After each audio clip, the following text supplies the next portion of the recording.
اور اے نبی، ان کو آدم کے 2 بیٹوں حابیل اور قابیل کے حالات جو بالکل سچے ہیں پڑھ کر سنا دو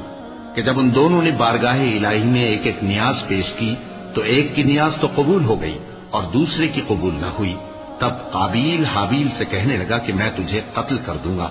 اس نے کہا کہ اللہ پرہیزگاروں ہی کی نیاز قبول فرمایا کرتا ہے،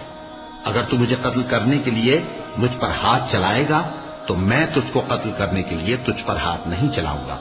مجھے تو اللہ رب العالمین سے ڈر لگتا ہے، میں چاہتا ہوں کہ تو میرے گناہ کو بھی سمیٹ لے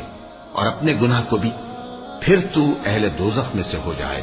اور ظالموں کی یہی سزا ہے۔ آخر اس کے یعنی قابیل کے نفس نے اس کو اپنے بھائی کے قتل ہی کی ترغیب دی تو اس نے اسے قتل کر دیا،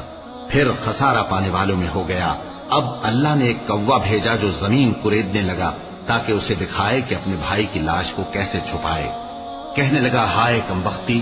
مجھ سے اتنا بھی نہ ہو سکا کہ اس کوے جیسا ہی ہوتا کہ اپنے بھائی کی لاش چھپا دیتا۔ پھر وہ پشیمان ہو گیا۔ اس قتل کی وجہ سے ہم نے بنی اسرائیل کے ذمے یہ بات لکھ دی کہ جو شخص کسی کو ناحق قتل کرے گا، یعنی بغیر اس کے کہ جان کا بدلہ لیا جائے یا ملک میں خرابی کرنے کی سزا دی جائے، تو اس نے گویا تمام انسانوں کو قتل کیا، اور جو ایک انسان کی جان بچا لے تو گویا اس نے سارے انسانوں کو زندگی دے دی۔